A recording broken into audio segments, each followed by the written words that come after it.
When you think about what you really believe in this world, I know that sometimes we can have a battle between our minds and our hearts. Our heart is considered the center of our emotions, our passion. And you can have a passion for a lot of things in this world that really don't make sense, that really aren't good for you. And I've also known people who can really think themselves into oblivion because they miss the feeling of how that's supposed to change their lives. What they know doesn't necessarily guide them.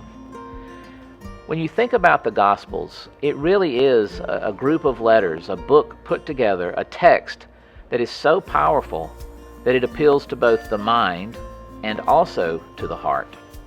Think about what Paul says in Romans chapter 12. He says, if you want to be a living and breathing sacrifice, if you want to be the witness of the gospel and the power of God, who he says he wants the same power that raised Jesus from the dead, he's not calling for just any old power. He wants the power at the core of the resurrection. That's something to say. He says the only way you can do that is first by the renewing of your mind. But then he talks about later in Romans 12 about how what you know changes who you are and how you live that out passionately. In my life, I've gone through a lot of struggles. Found out that I was a hemophiliac, lived a lot of my life hurt. As a teenager, discovered that my medicines were treated with HIV and hepatitis C. I became HIV and hepatitis C positive somewhere in the early 80s. And I've lived my life with all kinds of different struggles, heart surgery, I've lost my right eye, high blood pressure, diabetes, you name it, I have dealt with a lot of situations. But when you've gone your whole life being told that you don't know how much time you have, you really begin to search for what you believe is important. And I did a lot of that. A lot of search for what I believed was important.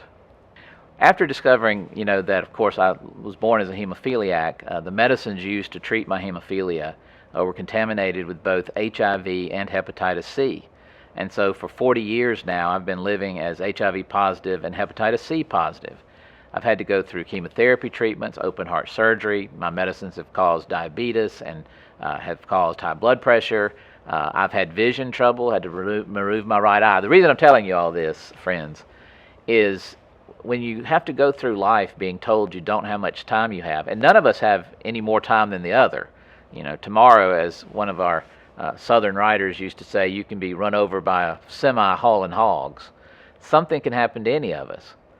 But when you have to really take note of how much time you have, you want to make sure that what you believe, what your values are, the things that you consider at the core are true. I grew up as a Christian, but I'm not a follower of Christ today because I was born into a Christian family. I'm a follower of Christ because I believe that the message of Jesus is true. And I've investigated that, started from the beginning, saying, okay, if I was a skeptic, how would I approach this? And God has opened so many doors for me to be able to build a defense, an apologetic for what it means to be a believer of Jesus. But it was a certain personal revelation that happened to me that really changed everything when I had the confirmation. I had just finished treatments for my liver. This was several years ago. I'm building houses in Ensenada, Mexico with a wonderful Christian group. But I was really struggling about the message of Jesus and what I was supposed to be paying attention to that could help me talk about the divide in people's lives or the struggles and problems that we face. And I'd been praying that God would do something very tangible. Have you ever prayed, God, I just need a sign? Gideon, threw out the fleece 3 times. He didn't get in trouble for that. But God sometimes, we all need a way to hear him very personally and to see that. And so I prayed that I would have a personal revelation. I didn't know how it would happen and what would happen. But God, through the pastor's wife of a church in Ensenada, Mexico, it was the one who helped me to see the power of Jesus. Now, I grew up in a church that was very traditional. And if you raised your hand, people thought you had a question. There was no praising the Lord and experiencing things like that. And we certainly didn't talk about, healing and speaking in tongues. But on that night, after I had finished preaching at that church in Ensenada, Mexico, through a translator, the pastor's wife came up to me and said she wanted to pray for me. She knew that I had just finished treatments, and she wanted to pray for not just my health, but for my confidence and for the way that I would face the world. Well, she began to pray, and I noticed that 2 of her sons walked behind me. And it occurred to me, she's going to try to touch my head, expecting me to go out. And you've seen those situations happen. A lot of times it's in very emotional settings. I was so worried that I was going to disappoint her, that I was going to embarrass her, that I began to worry about how I could fake it even. Well, before I knew it, though, she touched me in the middle of her prayer on my forehead, and I went completely out. And while I was out, laying on the ground, they had caught me, thank goodness, laying on the ground, I heard the voice of God saying, "It's about me, Shane. It's about me." That revelation has been such a powerful milestone in my life because it confirmed that what I had worked with my mind and studied hard and considered and really believed was true. Now, why am I saying this in a lesson like this? I believe that when we are sincerely expecting a personal revelation, God gives it to us. Maybe not in all the same ways. That doesn't mean someone's going to touch you on the forehead and you're going to go out. Now, and by the way, I had 32 people with me from my local church who were in the service who witnessed it that night. It wasn't something that was supposed to happen in secret. And people still talk about it because I was so antagonistic to that kind of thing before, so out of my comfort zone better.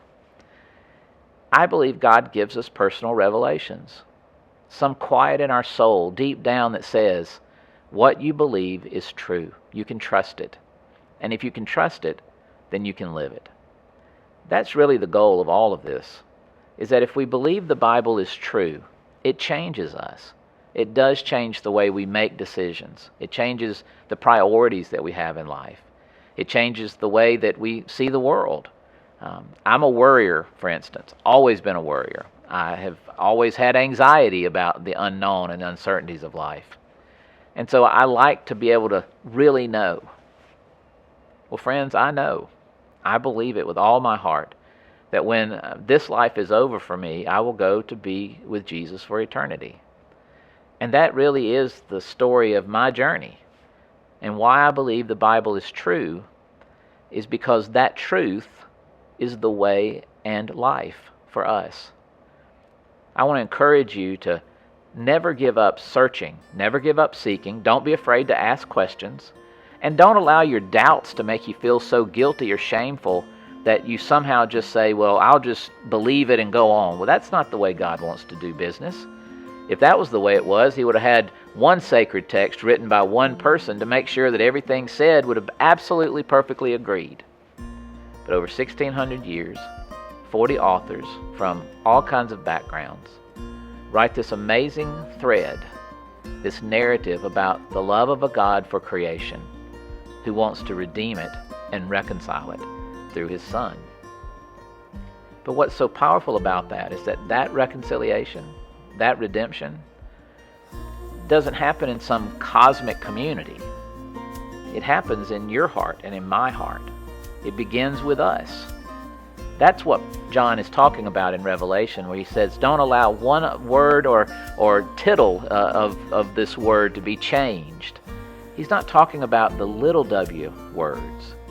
He's talking about the power of that logos, that thread of Jesus that goes from beginning to end through this holy sacred text that was put together in all kinds of circumstances and situations, but at the end of the day is about you and me walking with Him forever.